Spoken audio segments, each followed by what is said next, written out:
Hello, everybody. Welcome to the Rock Show. I'm Rocker Mike. The guy in the top left is Mr. Rob Rossi. How you doing, Rob?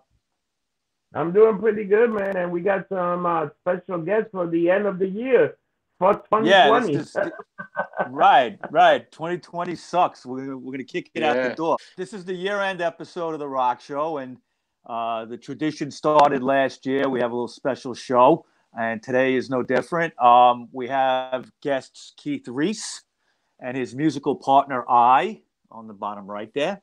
We're also going to do an album of the year, and we're also going to talk to Scott the Clown a little while from now. So we got a big show lined up for you today. But first and foremost, we've got Keith and I, and they are part of a musical duo called the Keith and I. A little play on the King and I. Right. You're doing a little Yul Brenner, right? Yeah, you got There it. you go. Yeah, all right. So you guys have been playing around most of the year, right? Last year too, right? Yeah. We've been doing this for, I'd say, at least a year and a half, if not more. I think Right, it's a right. year and a half. Yeah, that's Yeah, a correct. year Yeah. and a half. Yeah. Right. Now, how did you guys meet up, and how did you decide to do this kind of lineup? Okay, if I may.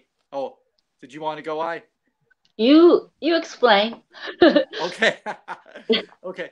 So first of all, we work together, and we were working together in an office back when you could still go in the office.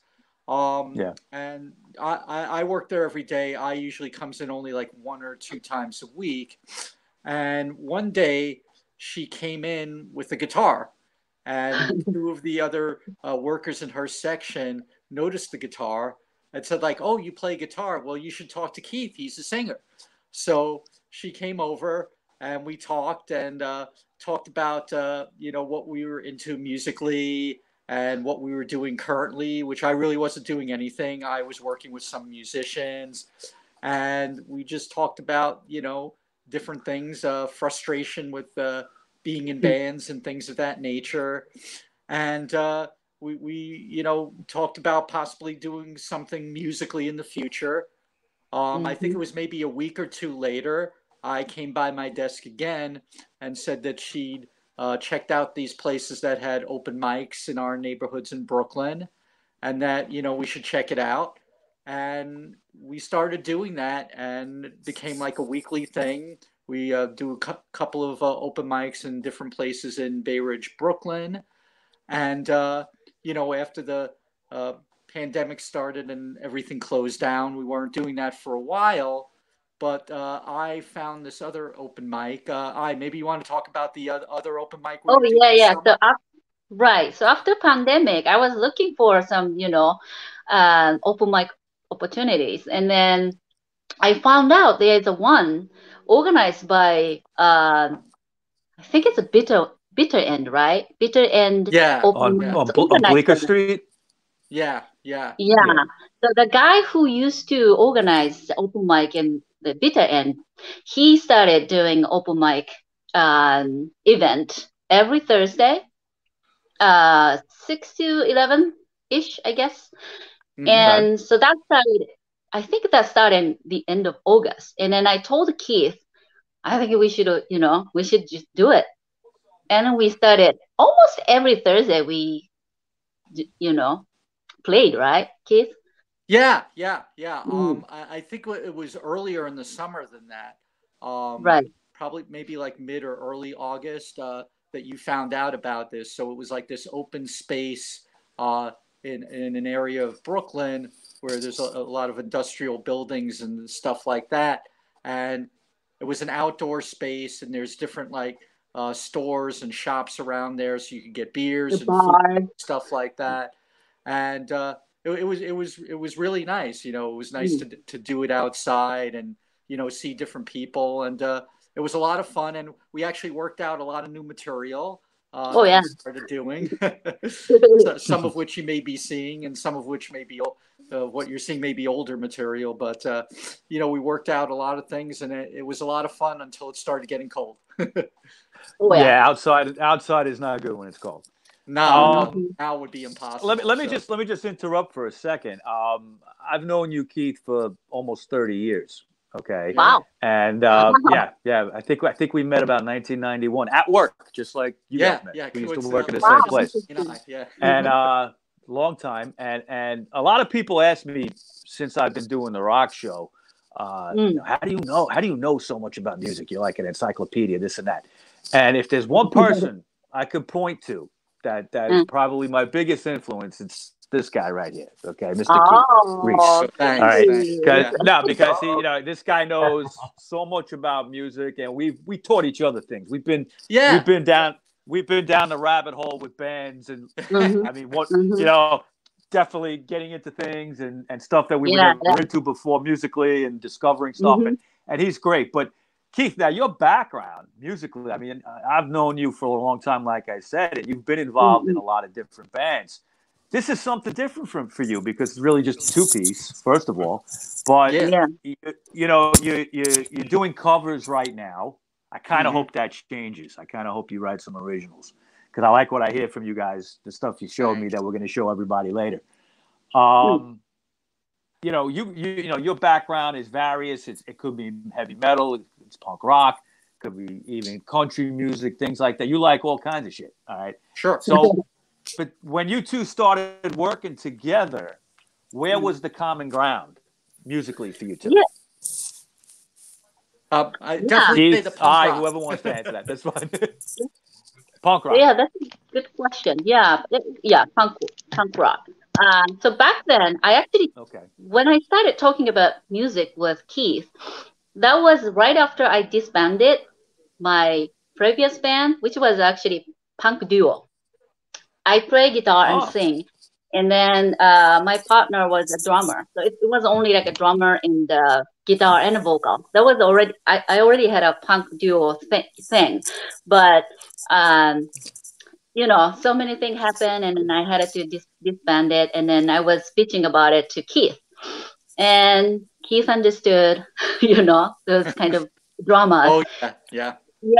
And so that's how he knew. He got to know that I am, into punk, but I'm more because we're a little different generation. I'm a little younger, and so 90s. I have a huge. Thanks for pointing that out.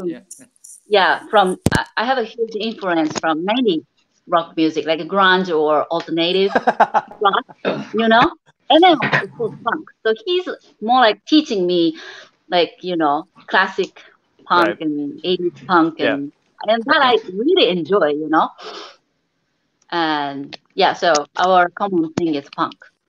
That's really where we found common ground. And I's absolutely right, because she was expressing frustration when we were first talking about with the band situation, and I was like, oh yeah, I know what that's like, So you're asking me about how it feels doing this kind of situation compared to being in a band.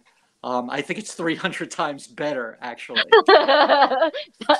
300 bands are tough, because you usually have at least 4 or 5 people, and everybody seems to have their own agenda on what they want to do and what they want to contribute and who wants to control this and that. With me and I, it's like really easy because we sort of just, we have similar tastes, and, I introduce her to some of the older punk stuff, and she's showing me a lot of stuff like the PJ Harvey and some of the other things, and we've really been able to find a lot of common ground in what we want to do. And everything we seem to pick seems to mesh with our individual guitar and vocal styles. So it's really been a very, very easy, positive experience. No drama, right? Been involved with over the years. So right. Well, there's only 2 of you, so it's less people in the band, right? Yeah. It's an easy way to control the band. All right, let me ask you something. Now, what's your musical background? Right. All right, what's your musical background? Did you learn guitar? Oh yeah. Okay. At a young age, or taught yourself? Yeah, I'm actually from Japan, and many Japanese kids take piano lessons when they're really little.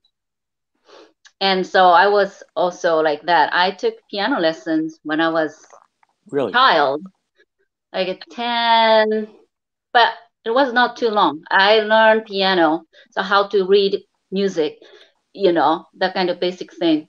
I classically. So my first instrument was piano. Right. And then after that, I didn't play any instruments. Maybe until 3 years ago, I guess.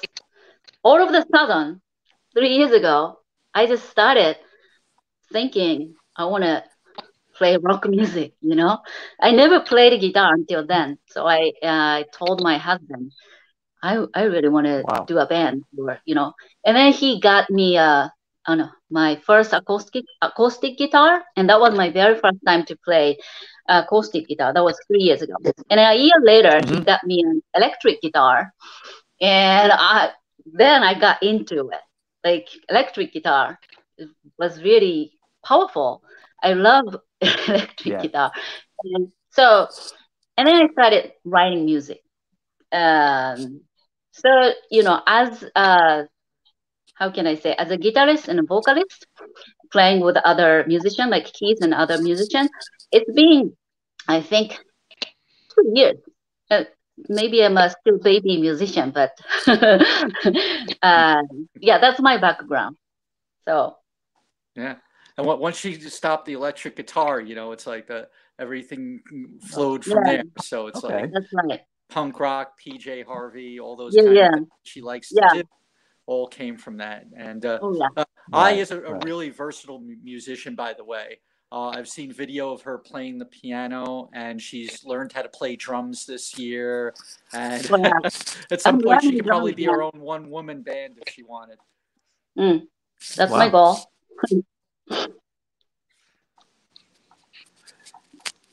I mean, you guys in the studio could. In the studio, you guys could record something playing multiple instruments. I know you play a little guitar, Keith. Yeah. I mean, certainly enough to do a punk rock song. She could play drums. Maybe somebody could play bass. You could do it all in the studio. I think it's very possible. We can do that. Yeah. Record kind of thing. That would be great. Exactly. Maybe we'll have something for next year's show. Okay. Yeah. Now you got we got the video. Let me ask you this. What lies for you guys in the future? Obviously.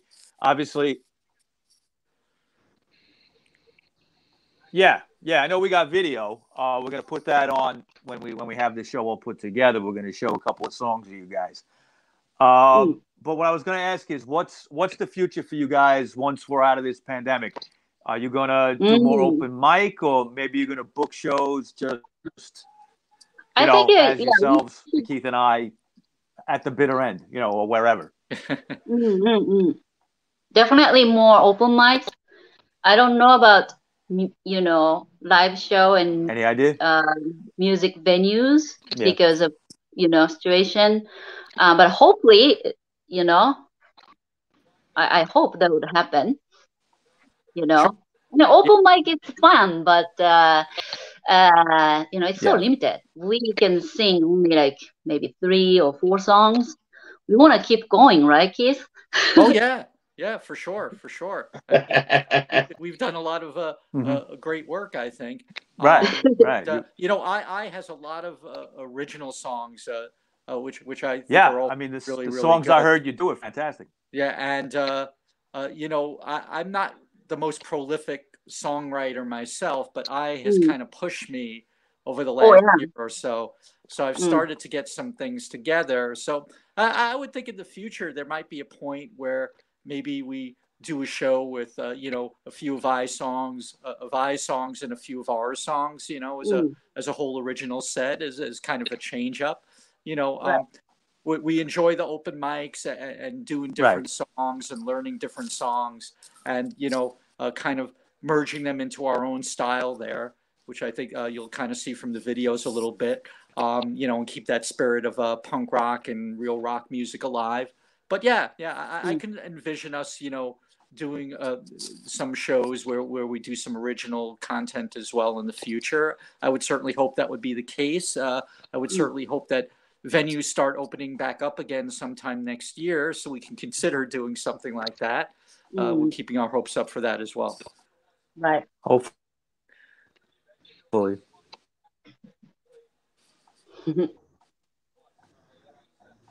Okay. All right. Music on shortly for everybody to watch. You guys, the Keith Great. and I, keep a lookout for them in the listings. Mostly you're playing around Brooklyn, so keep and if it happens at the bitter end, that'd be great too. If they start having shows, sure. If you got anything coming up, just let me know. I'll tell everybody all about it. Okay. We will. I mean, as soon as everything starts opening back up again. Thank you all. Take care now. Yep. You too. Guys, enjoy the videos. Thanks so much. Take care. Yeah, the songs are great, guys. You did a Thanks, Rob. I appreciate that. Good to see you. Hope to see you in person soon. Yeah, definitely. I hope to. Thank you. All right. You guys. too. Nice to see you. You're welcome.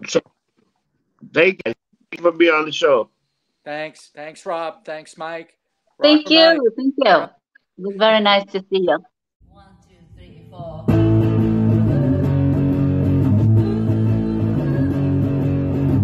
I met her at the Burger King. That love my soul machine. Then we took a car downtown. The kids were hanging out all around. They went down Coney Island. All the girls ran around the gate. And those never tear us apart. 'Cause she's my sweetheart, all right. Oh yeah. Oh, I love her so. Oh, I love her so. Oh, I love her so. Oh, I love her so. Oh, I love her so. Oh, I love her so. Hanging out all night like this. Gonna give you a great big kiss. I'm gonna make her mine. And everything's gonna be real fine. I met her at the Burger King. That love my soul machine. Then we took a car downtown. The kids were hanging out all around. They went down Coney Island. All the coast ran around again. And those never tear us apart. 'Cause she's my sweetheart, all right. Oh yeah. Oh, I love her so. Oh, I love her so. Oh, I love her so. Oh, I love her so. Oh, I love her so. Oh, I love her so. Oh, I love her so. Oh, I love her so. Oh, I love her so.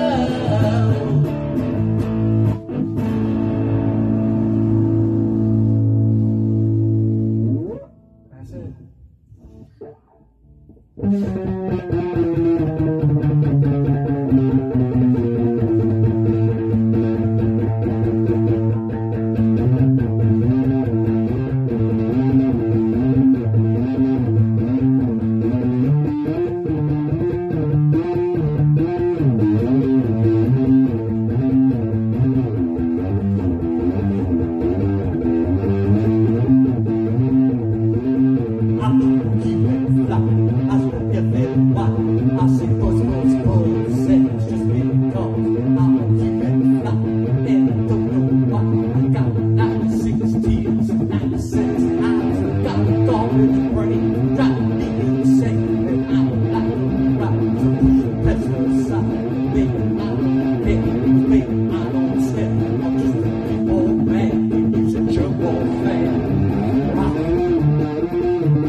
desperate.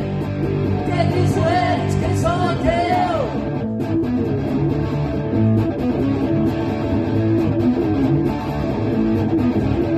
Cold in a broken jug. Now go out in a tie-dye t-shirt. Last night everything broke. Never got the weekend to do a dress. Landlord, do nothing else. My whole fucking life is a wreck. We're desperate. Get used to it. We're desperate. Get used to it. We're desperate. Get used to it.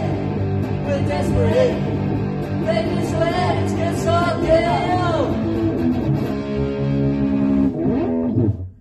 1, 2, 3, 4.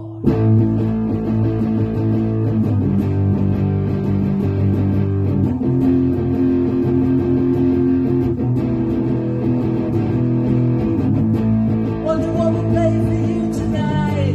Something heavy or something light. Something to set your soul alive. Wonder what will answer when you say, we don't like you, go away. Come back when you learn to play.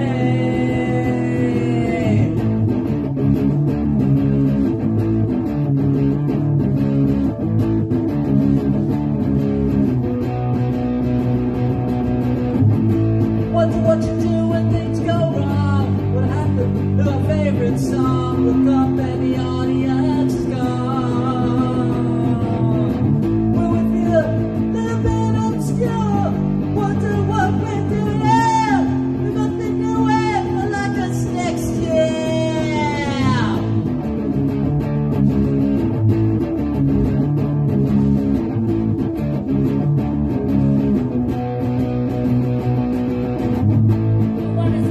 We don't give a damn. We don't give a damn. We don't give a damn. We don't give a damn. We don't give a damn. We don't give a damn. We don't give a damn. We don't give a damn. We don't give a damn.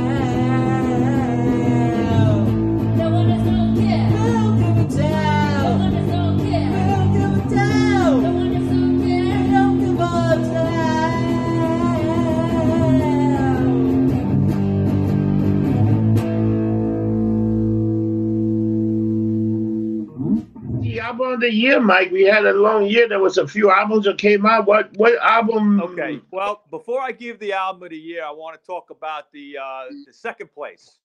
Okay, because this album that I made second, most of the year I was going to make the album of the year, and then I got blown away by something else.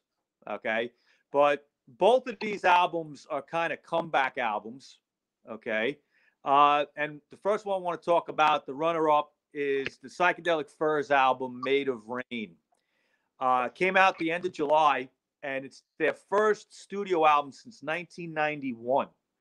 Wow. Okay, so yeah, 29 years.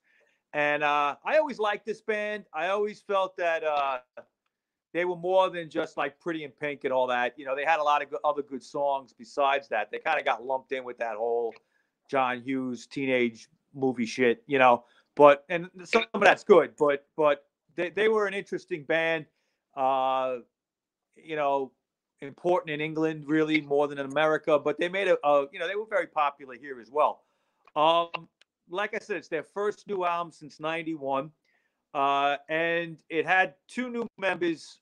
It's the first album with 2 new members, Rich Good and Amanda Kramer. The first single off this album, Made of Rain, was called "Don't Believe." All right. Check it out. I really highly recommend it. I think it's one of their best albums ever. And for a band to come back after almost 30 years and do that is not easy to do. No, it's not. You know, Richard Butler, the lead singer, still sounds fantastic. Little deeper voice than he had in the past, but he's 30 years older. Yeah, they had plans to tour and everything like that, but you know, obviously with COVID, all that kind of went down the drain. So hopefully 2021, they're going to come around. Okay, the first place is Album of the Year, and it's a band that we covered back in May. I believe it was towards the end of May. They're a famous British R&B band. They're kind of like a working man's Rolling Stones, and that's the Pretty Things. And the album is called Bare as Bone, Bright as Blood. Ooh. And basically, singer Phil May and Dick Taylor, who actually did play in the early Rolling Stones as the bass player, they've been the steadies in this band. This band's been around for 50 years. It's almost 60 years. Okay. Wow. It broke up a few years ago because Phil May got sick. This album that came out in September is basically an acoustic blues record. It's all covers, but they put their twist on it. They do Muddy Waters, Can't Be Satisfied, Come Into My Kitchen by Robert Johnson. They do Love in Vain by Robert Johnson. They do Ain't No Grave. I know you like that one. Yeah. That was originally by Claude Eli. They do I'm Ready by Willie Dixon. And what I really like is they did a cover of a song called Fault Line by the Black Rebel Motorcycle Club. Okay, Wow. so they were looking, they were listening to some contemporary stuff. And that song is actually on the Black Rebel Motorcycle Club album called Howl. And I think that's their best album. All right. So I was really surprised to see that. Now, it's a bit of an emotional thing. The Pretty Things are, one of my favorite garage bands from the 60s. They had the concept album SF Sorrow, which, people say is the first rock opera. It preceded Tommy by The Who by 6 months. Okay. It's a fantastic album. They went psychedelic for a while, then they went back to R&B kind of stuff. And Phil May was always the singer, and they recorded this album this year, and then sadly Phil May died. Wow. And he died. His last name is May, and he actually died in May. but, yeah, 2020. appropriate, I guess. Yeah, 2020 strikes again. Get this album, people. If you like, real Delta blues in the way of like Muddy Waters and Son House and Robert Johnson, this is something you have to listen to. This is a different kind of album for the Pretty Things. I mean, this was kind of like their roots album. I think everybody should check this out. It's actually selling pretty good. It's on Madfish Records. You can get it on Amazon. Right. Psychedelic Furs you can get on Amazon. They're both on there. And just get it. It was produced by their manager, Mark St. John. Again, a real acoustic blues album. I highly recommend it. And I just want to mention real quick that our buddy Paris Mayhew from the Cro-Mags has some new music out this year. It's something called Agros. And he did a metal, kind of hardcore metalish song called Chaos Magic. Check out. He made a fantastic video for it. You can see it on YouTube, Chaos Magic. He filmed it all on the Williamsburg Bridge at like 3 o'clock in the morning. And it's just like a tribute to the bridge, a tribute to New York. Check it out, Chaos Magic. And he says he has more music coming. He'll be releasing things here and there. And it's called Agros. So, Rob, okay, so Pretty Things, Bare as Bone, Bright as Blood, the album of the year. And it's 2 years in a row that I picked the Covers album as the album of the year. I don't know what's going on, but nobody's writing enough good original shit. But come on, people, write some good original shit. So album of the year. What was it last year? David Hasselhoff, right? All right, man. That's just Dave, yeah, right? I blew everybody's mind. It was David Hasselhoff with that. That was great. Your eyes. I still listen to that fucking record, man. I love it. Yeah. It is a fucking great album, man. It really is. That's what I got for everybody. So, Mike, all these, can you either watch it? I can get that on Amazon. I can even get them on, can I get that on Spotify or even Apple? I'm sure Made of Rain by the Psychedelic Furs is on Spotify. Not sure about the Pretty Things. They do have they do have a people with like Pretty Things channel on Spotify. So maybe. Oh, all right. I'm sure. You know, isn't that how everybody does it now, right? Yeah, everybody got Spotify. Oh, Action. Oh, we're live on Facebook. And man, All right. Been a while.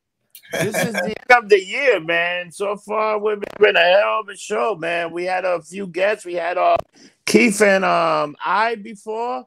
And then Mike gave the album of the year. And now we're got a special guest. ClownKong, baby. How you doing, ClownKong? good evening. I bid you welcome. Welcome back. Welcome back, Mr. Kong. It's great to be back. Yes, good to see you. So today we're going to talk about two movies, classics that me and you decided to review. I'm sure most people have seen these movies, but maybe it's been a while. Well, they're highbrow maturity. You know?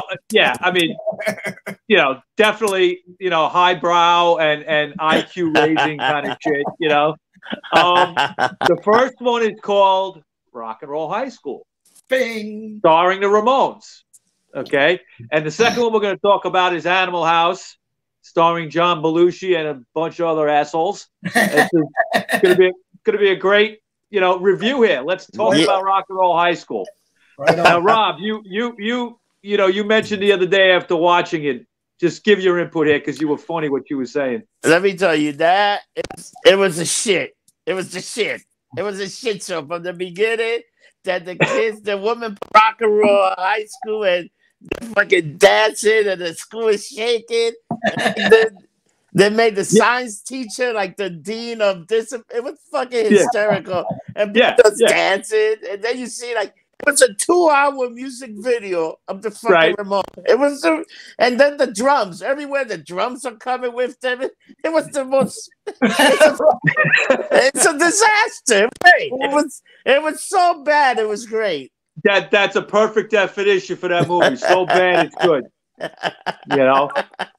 Yeah, and you know, I think for a lot of us, including me, I'd never seen the Ramones on stage before. So this was, I was like I think 14 when this movie came out. 79, right? 79? Yeah. And so it was the first time I'd ever, and this is before MTV. So this was like the first time to see like concert footage of the Ramones. And I'm like, oh, now I'm in love. Well, if I could just give a couple interesting tidbits also about the live footage.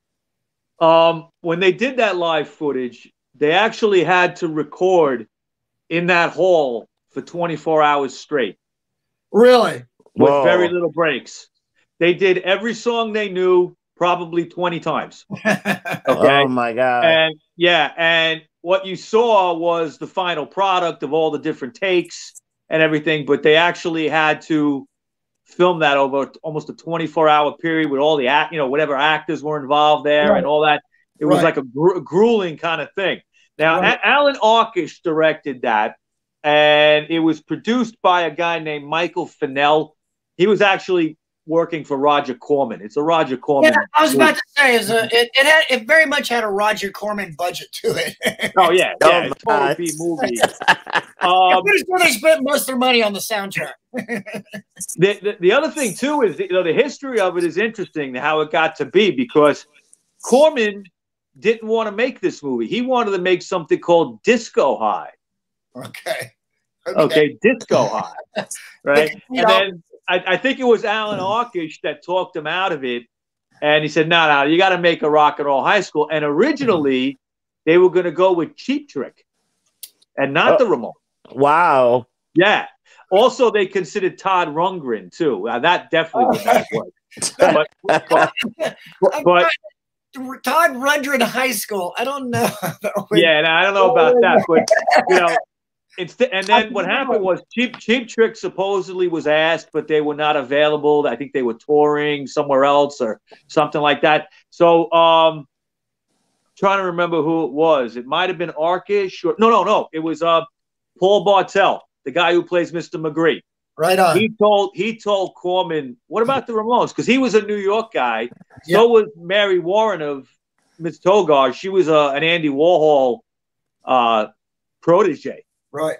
Wow. She used to Mary Warren, you know, in that movie, she's kind of ugly, but she's a very attractive woman, especially back then. The principal. Yeah, the principal and Miss Togar and Mary Warren, the actress, worked with Andy Warhol in the '60s and the Velvet Underground. She used to do the whip dance. Right on. That they used to do at Velvet Underground shows. Well, interestingly enough, they bring up because Paul Bartel also directed and starred in another cult classic, Eating I know Raoul. where you're going. Eating Raoul. So he and her, I'm sorry, what is the actress's name that played Principal? Mary Warrenoff. Mary Warren. So they both starred and he directed it. And if you haven't seen that, it's a great movie. Oh, it's a great movie. I think that was his last film. I think he died right after that. Oh, really? I didn't know. Bartel. Yeah. Yeah. Mary Warrenoff just turned 80, I think, in the last couple of weeks. I saw something online. And yeah, she's a very attractive woman. Do you remember another earlier Corman flick that had Mary Warrenoff in it? You got me stumped. Death Race 2000. Oh, who did she play in that? She was it Matilda or something like that? Or she's one of the other drivers. She gets blown up. David Carradine. That is a great movie. That's an amazing flick. Stallone is in that. You know, it's a great fucking movie. Yeah. You know who's the guy? You know who's the guy that fascinated you? That had a long career. He was a big character. Clint Howard, Ron Howard's brother. How about that motherfucker? Eagle Bauer. Eagle Bauer. Yeah, he's great. I mean, isn't it great when Tom Roberts, the fucking football player, right? Who was Vincent Van Patten? Okay. What was his name? The guy from Eight Is Enough, the father. That's his son. Van Patten, right? Yeah, Van Patten. Dick Van Patten is the Dick dad. Van Patten. Yeah, Vince Van Patten is his son. I didn't even realize that. Van Patten family. Yeah. There's another Van Patten too that acted. There's a bunch of Van Dam Pattens. Exactly. Too many. Yeah, he was Tom Roberts. He goes in the bathroom, and it's like, what kind of emergency is it? Animal, vegetable, or mineral? He says sexual. It's a red alert. It's a red alert. He goes red. I think my favorite characters are, of course, the hall monitors.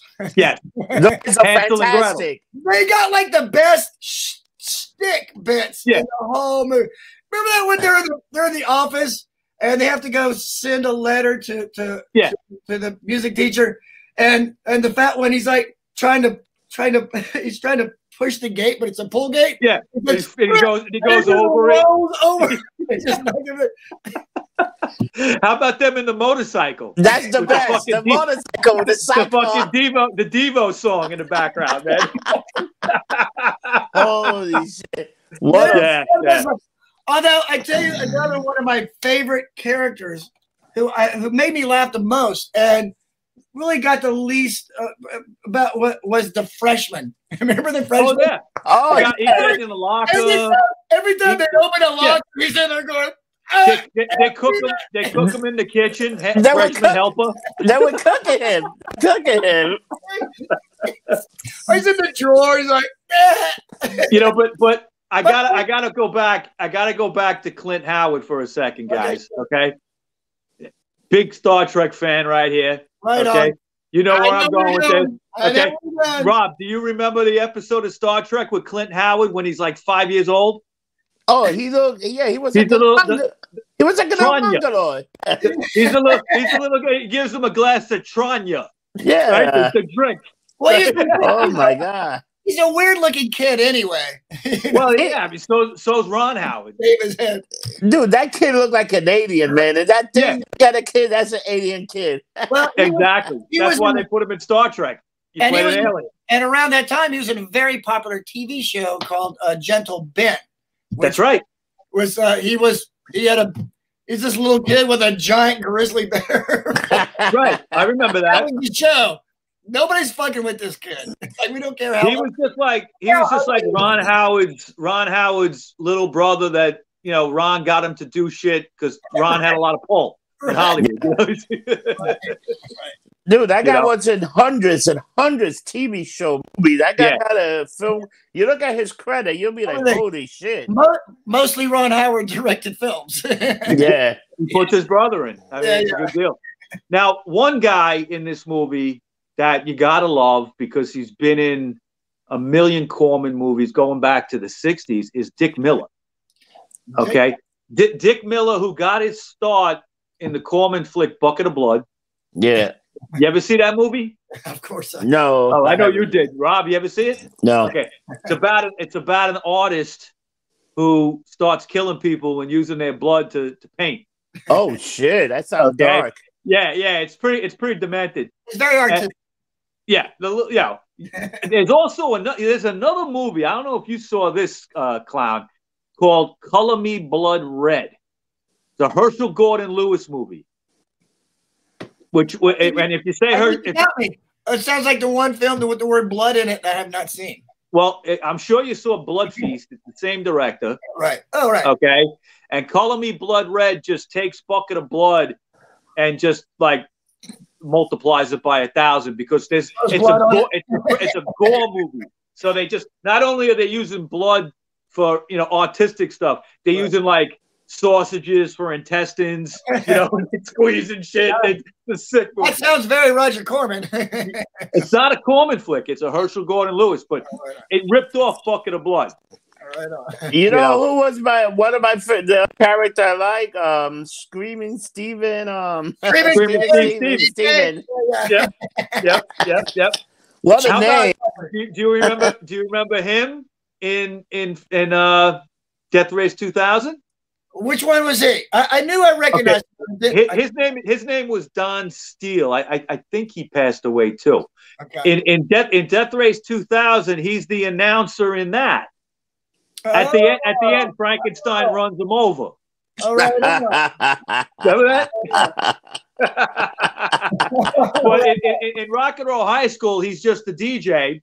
Right. And I mean the scenes at the live show when he's announcing everybody, and then he announces the two nuns that won the tickets. That was great. The two nuns, Sister Teresa Maria and Sister Maria Teresa. Maria. Yeah. Let me tell you, that was fucking fantastic, man. I mean, no other band could have done better. Okay, because you needed a band that was cartoonish. Right? Yeah, a cartoon character, and the Ramones were perfect. I mean, from the minute you first see them in the movie when they're in the big pink Cadillac, right? And that was down the street. Yeah, they're coming and they're singing. I just want to have something to do. Yeah, which is the line like hanging out on 2nd Avenue eating chicken vindaloo, and he's eating a big fucking piece of chicken. He throws it. Right? I mean, it's classic, And of course, when they come out, no, there's no instruments plugged in, but you hear everything. Yeah. Okay. When they're waiting in line and they're doing that the bit about the scalper, right? Yeah. And there's right, and so so the scalper is talking to this guy in line. He's got red hair, and he's got this face, and I know I recognize him, and I tried to look it up, and I tried to find out. I know he's in something else. He's got a hat on?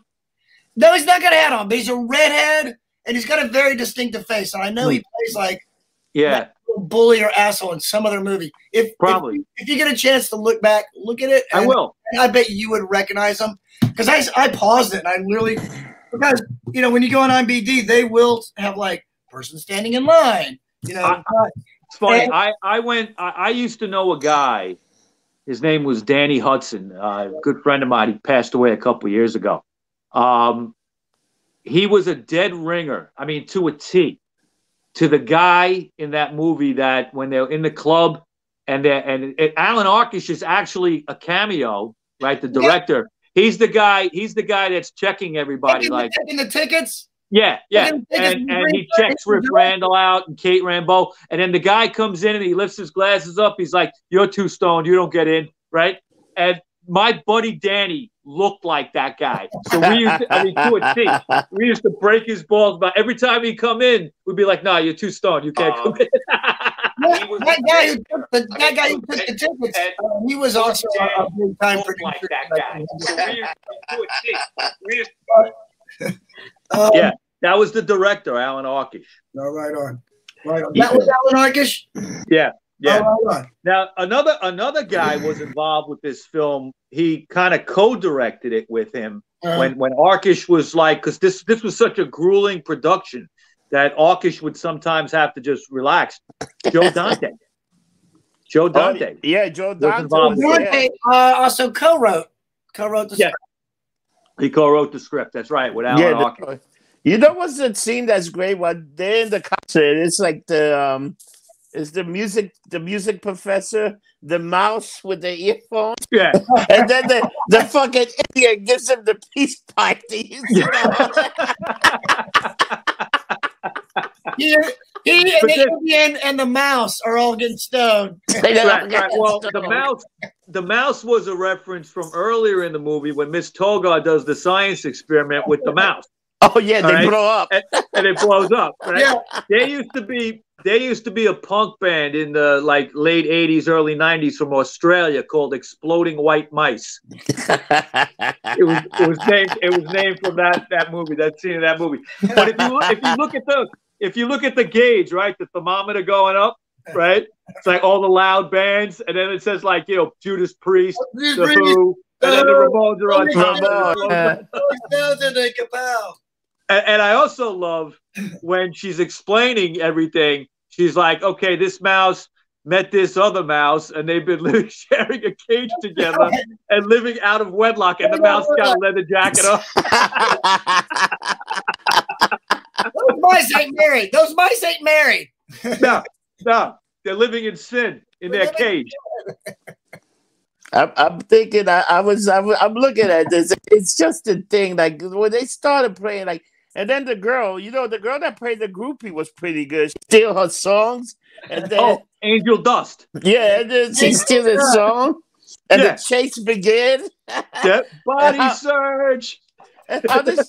How does she get caught? Fucking Tom passed out on the floor. She tips over Tom, and then tips over. Did you see the biker? Groupie would blow on the floor. He jumps on. Oh, your guy do it. The biker with all the cocaine. Blow off the floor, and they trip over him. Yeah, he's trying to snort all the cocaine off the floor. That was fantastic. That was fantastic. I would have done the same thing.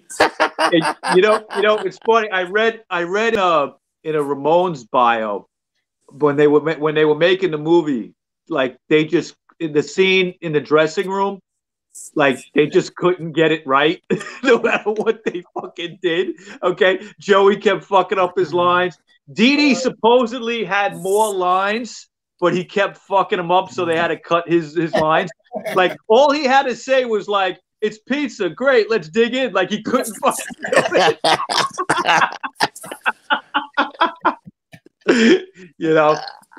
It's amazing. It's amazing. You know what I love when the girl's eating pizza with them, and she grabbed one of the pizza and just put it in her bag. Yeah, songs. With her song.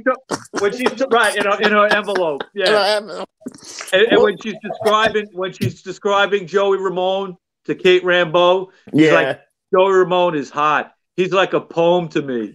He's like a poem. He's so dark and handsome. It's like, what? How about she's like, I'm just Rambo. Yeah, well, come on and pay you, Mr. Magoo, a visit. What? You know what? Just we'll take it. What scene was crazy? Was she smoking pot in her room and he's just singing to her? That was so creepy. There's an interesting story with that. If you remember that movie came out in '79. Right. Now, also in '79, they were going to start working with Phil Spector on the End of the Century album. Oh yeah. And what they did to kind of see if Phil would be right for them, is they asked him when they were doing that soundtrack, they asked him to come in and do the mix on "I Want You Around." Yeah. So when you listen to that on the soundtrack, that's like a Phil Spector Oh mix. yeah, of course, it is a Phil Spector. Yeah, you know, and then they went to work with him in California at his mansion after they were done with the film. And you know, he pulled a gun on him and all that shit. At the end of the full Yeah, but you know what? What's funny is that movie. You know, it was supposed to kind of really make the Ramones, and it didn't. You know, it just didn't. It wasn't that it bombed. It didn't bomb. It just kind of like didn't make much. Right. You know, and I remember when I first saw it, it was probably on TV a year later. Right. Okay, I remember seeing it like on Channel 5, like on a Saturday afternoon or something, you know, like a year later. And that was like my first introduction to the Ramones, pretty much. Right. Yeah, me too. Yeah. And I will tell you my favorite line, the one that made me laugh the most. Yeah. And it was back to the freshman. He said, "I'm allergic to violence. I break out in blood." I break out in blood. It's like a Woody Allen line. Oh my God. I'm going to use that. Yeah. It's like something Woody Allen would say. I break out in blood. Yeah. I'm allergic to mine. I break the blood. I literally had my favorite. I had to pause it because I was laughing so hard at that line. One of my favorite lines is when at the end, when they're taking over the school and they bring in Dick Miller, the police chief. Right. And they're, I think Rock and Roll High School, they're like the kids come out, they're going to give up, and then they start playing Rock and Roll High School. And Togard says to Dick Miller, the police chief, she goes, "Those Ramones are peculiar." And he goes, "They're ugly people." Great. You know what's the best? They play that shit and the school blows up. They just took out the school, man. They really blew up the school. It was filmed in an empty school in like a shitty part of LA. Right. Oh shit. And they actually blew it up. They blew up part of it. Yeah. Nice. That's real. I like when the Ramones are walking. "Oh, you boys are going to school?" What she says to them, the principal, "Are you boys going to school?" "Nah, we're just here to fucking rock and roll, man." It was such a fucked up movie because you know what? Those guys, dude, you know they were all fucked up and drunk. Right. Or more than that. I don't know. Yeah. Well, it's 1979, and 1979 to 1980 was very much a transitional moment. Like when we went into the 80s, it really suddenly became the 80s. And wow. And you know, the 70s, you know, that's where punk rock began in the 70s, and this was very much a transition. And I noticed that PJ Souls. No, Souls. S-O-L-E-S. Souls. I think Souls. Yeah, Souls. Like Riff Randolph. They're dressed sort of like the West Coast version, you know, of punk rock. Of punk rock. And Ramones were very East Coast. Right. But you know what? It worked because when you drop them into the fucking movie, they're just like aliens coming into the fucking movie. You know what I mean? Like, what? Yeah. That's well said. Yeah, I mean they were, you know, the Ramones were always cartoonish, and that's what they needed for that kind of movie, and it couldn't have been any better. Were they on Scooby-Doo one time? I think they were. No, I don't think they were on. They were on The Simpsons. Okay. You want to sing "Happy Birthday" to Mr. Burns. I think everything's on Scooby-Doo. You want to hear something funny? Scooby-Doo. What? You want to see that girl PJ? One of her first movie was John Carpenter Halloween. She was in Halloween. She's in two of my favorite horror movies. She's in Carrie. She's in Carrie, and she's also. She got murdered, but this one she survived. So she got blown up. She got blown up in Carrie, right? Oh, yeah. Or burned up. Burned up in the fire, and in Halloween she got. But you know another movie she's in where she's great. Striped. Oh, that's right. I forgot about that. He hooked up with Bill Murray in that. Bill Murray. Oh, Stripe, yeah. He's got a ice cream scooper, and he's chasing her around the room with the ice cream. Oh, right. Oh, right. Oh, I forgot about that. Hey, Mike, let me ask you a question. Yeah. Guess what was the budget for this movie? For Rock and Roll High School? Maybe 200,000. Exactly. It was 200,000 Yeah. exactly. That's a very Corman budget. Yeah, typical Corman. And you know what? With a worldwide release, and then later on with video, and then DVD, he probably made 10 times that. Right. Yeah. He doesn't like to waste his money. He likes to make money. No, Not spend it. every Corman movie makes money. That's why he's great. Because he doesn't spend anything on them. Yeah, exactly. He pays everybody next to nothing. You know, the actors write the screenplays, you know, that kind of shit. But now let's make a little transition here, okay? We're going to talk about Animal House now. Now, came out a year earlier from Rock and Roll High School, 1978, directed by John Landis. And, I mean, can you say, can anything be more classic comedy than this? I mean, is there anything? I mean, it's so funny from beginning to end. So, don't you think, and it's a good thing we talked about both these movies, don't you think Rock and Roll High School was influenced, obviously, by Animal House? Sure. Oh, yeah. Sure. Look, well, first of all, Roger Corman, if anybody does anything successful, he's going to jump on it. So, Yeah, yeah. But, I mean, Animal House has the kind of reputation of being the first like real gross out movie. it is the epitome of college Humor.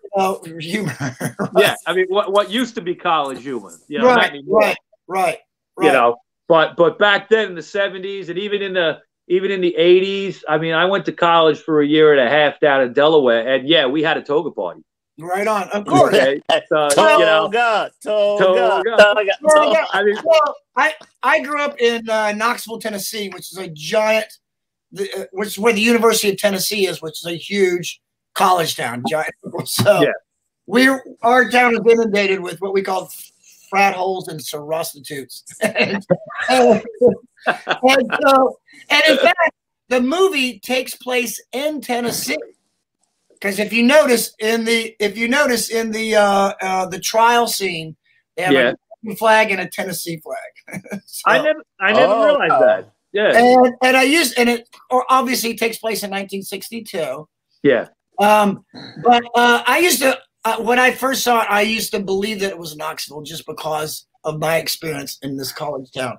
But I don't think it's obviously not true. But it's it's that Southern fraternity college, big university culture and that's why I related so much to it, because I grew up right in the middle of that.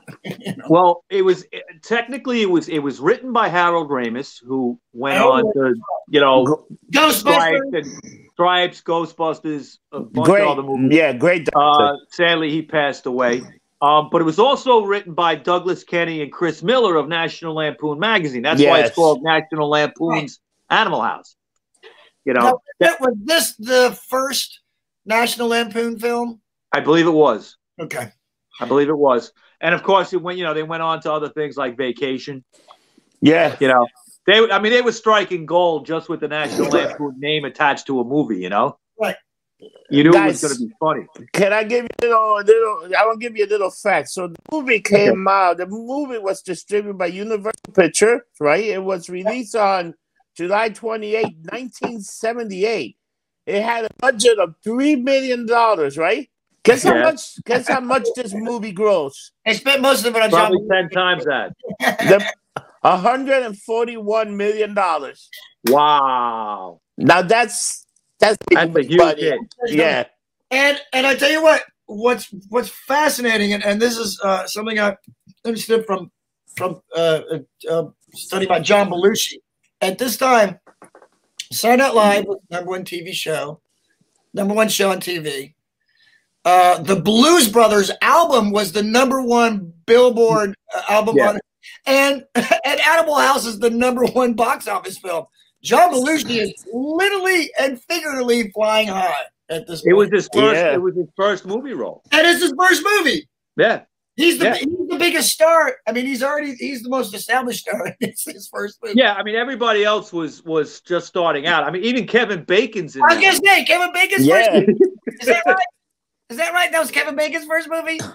I think it is. One of them. It's got to be. It's early on. I love it when young. I love it when he's in the middle of the street trying to stop people. Get trampled.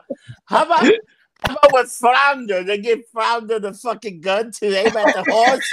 He shoots it in the air. The fucking horse just drops.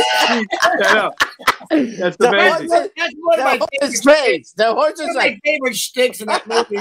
And also, Niedermeyer. Okay. That guy, Mark Metcalf, okay, the actor, right, who played Niedermeyer. Right. Now, do you remember later on, a couple years later, he kind of like redid that for the Twisted Sister video? Oh yeah, remember the Twisted Sister video? And I every time I see him, I marry both Niedermeyer and that character in the video together. Yeah. What are you gonna do with your life? Yeah. What is that? A Twisted Sister pin on your uniform? Yeah, every time I see him, I always equate him with Twisted Sister. Well, they loved Animal House, so they wanted to get him for that video. That was the whole thing. Right. But I mean, the scenes, and there's so many little Easter eggs in that movie that just are hilarious. I mean, when the girl is jerking the guy off in the car with the gloves on, I mean, you just like, and he's such a college dickhead, right? And she goes, "Oh, is it supposed to be this soft?"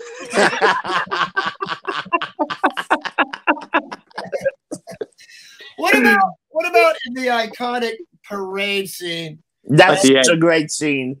This is classic John Landis.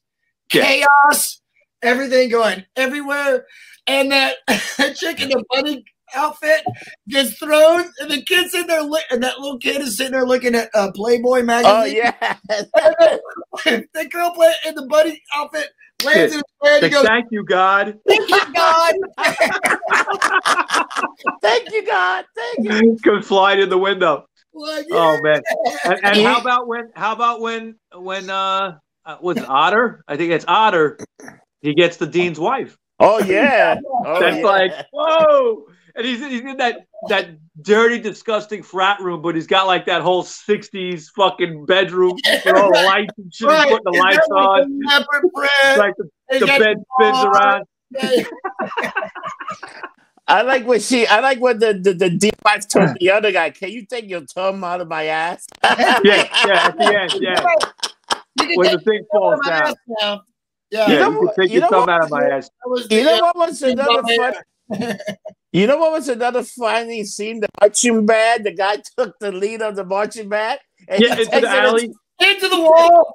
And you see the guys like they showed them like 10 minutes later. The guys are still hitting the fucking wall. And of course, probably one of the most memorable classic scenes is in the lunchroom when Belushi sits down. He puts all the food in his mouth and he goes, "Okay, tell me what I am." And he goes, "That's it." And one of my favorites is when they're sneaking up to the house and Belushi's like, they do like 5 minutes and Belushi's just doing this. Yeah. Like Mission Impossible. Yeah. That's great. Most of the movie he's doing this. Yeah. And then he goes up on the ladder and the girl is taking her top off and she's like playing with her breasts and he's just like falls back on Dude, you know what? I was like, didn't they see him? Yeah, how could they not see him? I know. It's a movie. It was right there. It was right there. You know what? See when he started making the speech. He say, "Where are we angry?" When the German bomb, and the other guy goes, "Leave him alone. He's on a roll." Yeah, he's on a roll. Don't stop him. He's on a roll. Oh man! And that movie was so chaotic. And that frat house was disgusting, man. Because I like Flounder. When Flounder goes there, when they go to the first frat house, everybody's nice. And then put everybody with the retards. The guy with the turban. They were treating them like shit, basically. And but then when they go, the first scene when they go into the Delta house, right? Like I think Flounder gets hit in the face with a beer or something. That's the thing. They come from the other frat house. Yeah, everybody's all whatever, and like I know you guys know this feeling when you go to that party where you just don't feel like you belong, right? Which that was it. Much everywhere I go, and then as soon as you get to the Delta house, you're like, "This is where I want to be." Yeah. Well, the movie goes great from there. You're like, "This is where I want to be." Yep, you knew it was perfect. Right. And how about when the guy gets the girl and she's like, "I got to tell you, I'm really 13." Oh yeah. Damn it. And that's the mayor. That was the mayor daughter. That was the mayor, and he was like a mafia guy. And he delivers her. She gets drunk, and he delivers her in a shopping cart. You know what the one was? She passes out.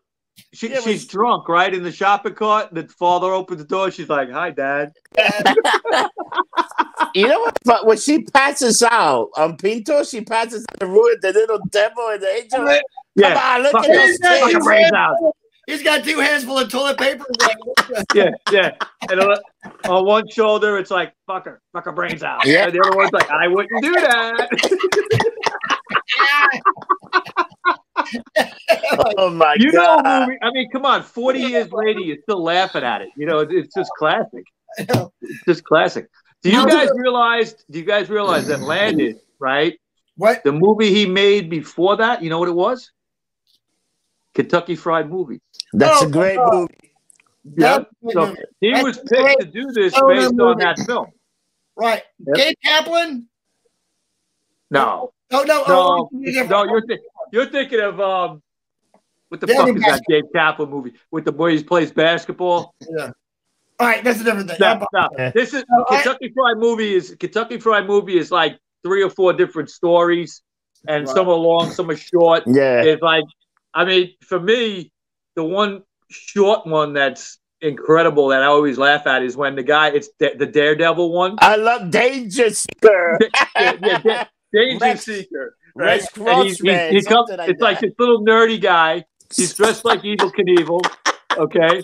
And you see him walking like behind these buildings. It's all like broken up and shit. And he sees these like 4 black guys playing dice. Right. And he goes up to them and he goes, N-word, okay, right? And they chase him, and that's it because he's a daredevil. Oh my God! You could never do that today. No, you can't do that shit with somebody. You know what's the other scene? You know what happened to Nehemiah? He was killed in Vietnam. By his own troops. By his own troops. Like that. That ending when they show everything what happened, that's just fantastic. And Blutowski, you had the senator. He ends up a senator. And no one knows what happened to D-Day. Yeah, he ran. He disappeared. No one ever saw him again. Dude, but that end of that movie, that fucking parade, and they throw the marbles. They fucking flag to throw them off. People are 40. That's very signature Landis. He loves it, like the chaos and everything's going everywhere. Like, oh my God! Now, just another little Landis tidbit. The movie he did after. Do you remember? What came out after Animal House? Twilight Zone? No. Was it Twilight Zone? Yeah, that was Twilight Zone. Was 79, and that's when he got in trouble because Vic Morrow died on the set. 2 kids, I know. With the helicopter, and he got sued for that, right? Oh shit! I remember that. With the helicopter, yeah. Killed Vic Morrow during the production of that movie. Yeah, Vic Morrow, who was a classic actor. Yeah, and it's a great scene, and he still completed the movie and put that in. Yeah, he was. I think he had shot everything. He was, for some reason he was in a helicopter. It really had nothing to do with the movie, but that was a loss. But that went on for years. That court case into the 80s. Wow. Good. I think that was he collaborated with Dan Aykroyd with that. You know, Yeah. you know, Dan Aykroyd is in the car. and Dan Aykroyd is huge. You know, he's a huge Twilight Zone fan and Dragon fan, and you know, I think did he partly write that movie or something? Yeah, maybe he might have been involved a little bit. I'm not sure. It's decent. I was never a huge fan of it, but it's decent when you watch it now. It holds up all right. Right on. Do you guys remember when they went to the Black Club? Yes. Oh my God. Okay. He's like, yeah. Otis Day. Day in the nights. He loves us. Otis Day. He loves us. Yeah. They walk in. They walk in. Everything stops. and that film made that song like the frat song of all time. Oh, shout! Shout! Yeah.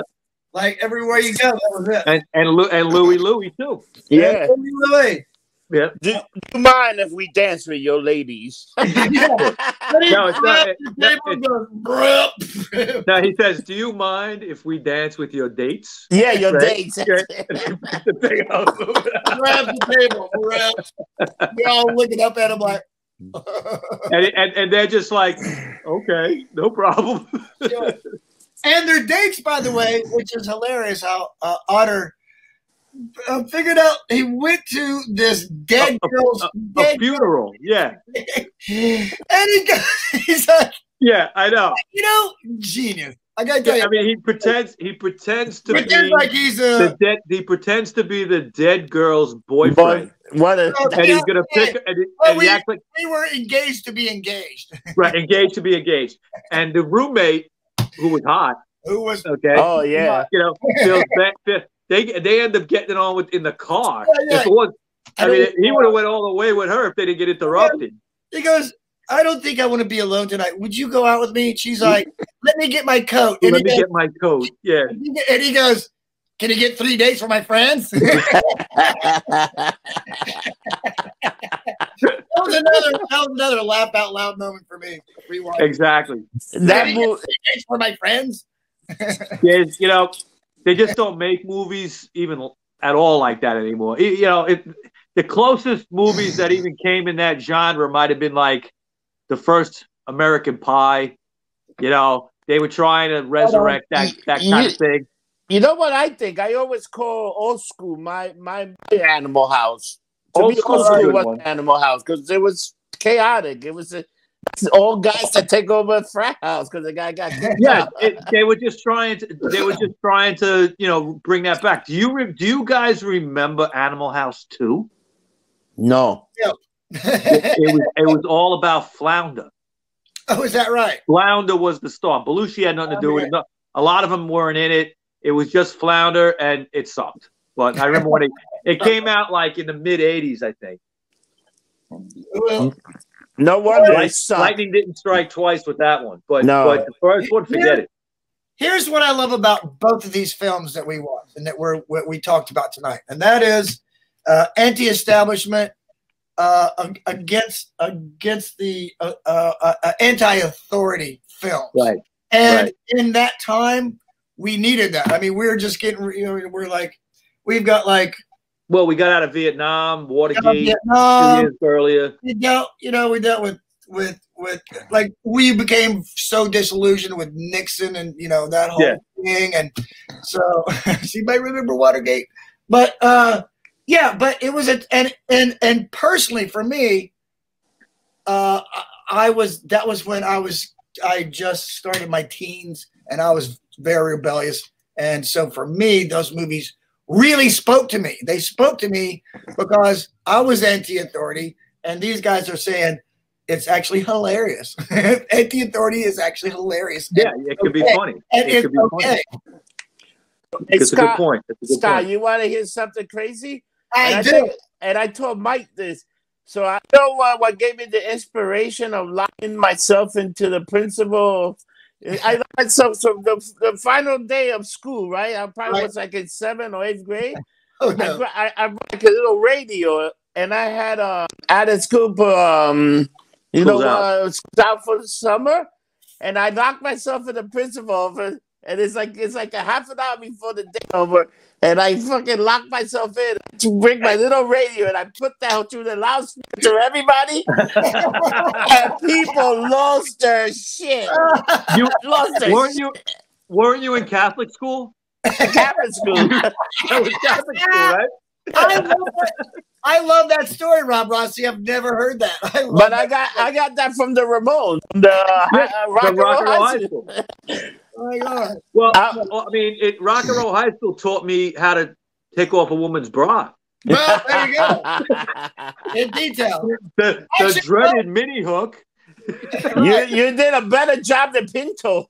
Yeah, he couldn't do it. Both those movies invested in the whole bra taking off. Bra opening thing, yeah.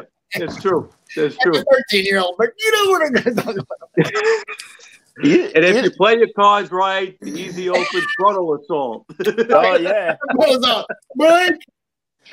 Another great scene is, you know what's another Belushi has the other great scene with the tree hugger guys playing music, and I don't know what kind of song. Break the guitar.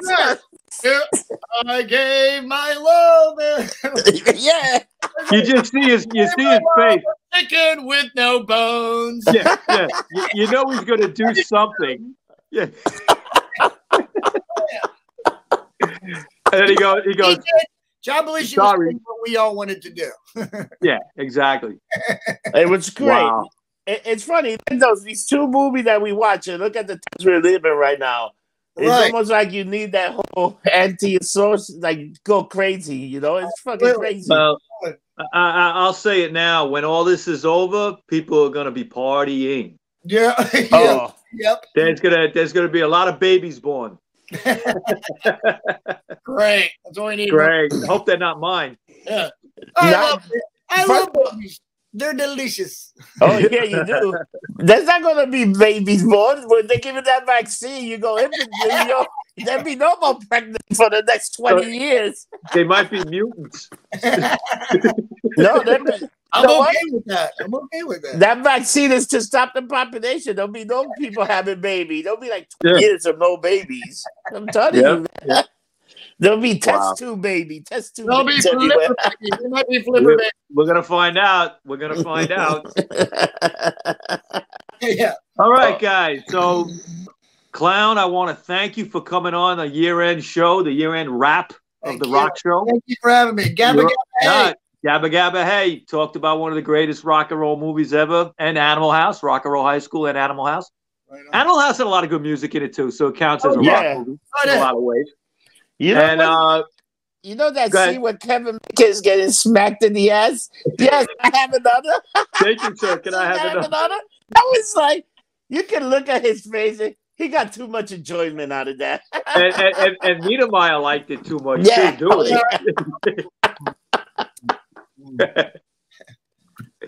So, all right, guys. Thank you for having me. You're welcome. Thank you. So this is what was this episode? This 98? is episode 98, and I got everything. 98. 98. Are you gonna have a 100th anniversary special? We did it. We did it already. It'll be in January. Yeah, it'll be in the January. All right, I'll just be 98. That's fine. Yeah, you could be the $1.98 beauty show.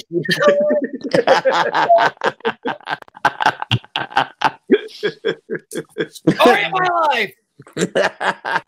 All right, Cloud, you be safe. All right. Thank you, guys. Enjoy your holidays. You too, Cloud. Enjoy your holiday, and remember, don't be a get good drunk. clown. Don't be a good clown. Be a bad clown. But oh yeah, always be a bad clown. But remember, don't get drunk. Get drunk. Get loved up. See you next time. Have a good one. See you next year, people. All right.